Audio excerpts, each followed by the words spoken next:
football field that filters water for the city. Whoa. So we're moving over that right now. Let me guess, it's Coming up here on the left, we have this funky little fountain thing. Apparently that's 2 years old.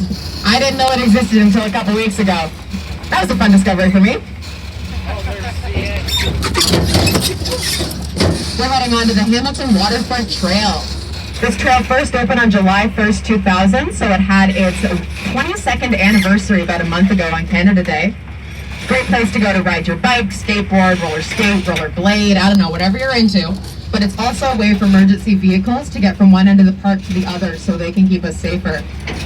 As you're coming up on the water, take a look in the water in the corner between the rocks and the pavilion. There's a pile of twigs. That is a swan's nest. Ooh, Big nice. pile of twigs tucked away in the corner there. If you look closely at it, you can kind of see there's a bunch of feathers on it. If you didn't see it this time around, don't worry. Got down here. Looks really cool. Honestly, I would love to learn more. This green triangle that you can see in the water right here, that's actually an experiment to see what kinds of plants work best with the minerals in the water, and these ones look pretty happy to me.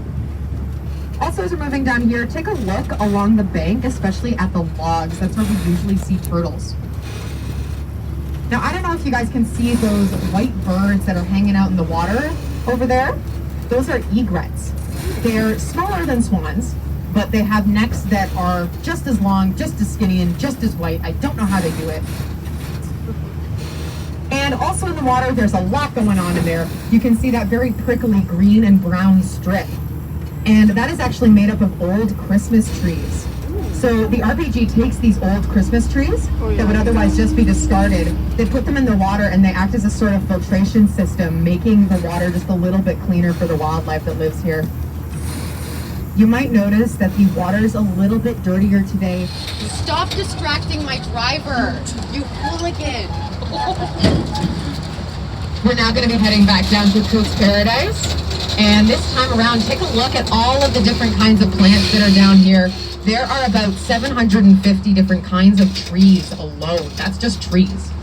These ones right here with the fuzzy red cones, those are called sumac. And if you find the ones that aren't poisonous, you could use sumac to make a lovely sort of jelly. And the indigenous people in the area would also use sumac to make a sort of juice that the Cherokee would call kalo. And if you've been looking down here along the ground, you may have seen some little purple tufts. Those are thistles, and thistles are my personal favorite because I'm Scottish and I have an obligation to the old country to like them.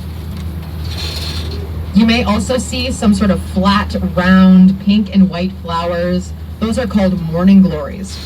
And morning glories are actually an invasive species, but they're very common in Ontario. And honestly, but back there we saw a swan family. They had the 2 adult swans and the 3 teenage swans. They live in that nest over there. Usually we see them swimming around down here. They like to move around though, so what can you do? And if you're still looking across the water, those big rocks over there, those are wave breakers. They just line the water and keep the water from eroding the shoreline. They're also very convenient places to sit.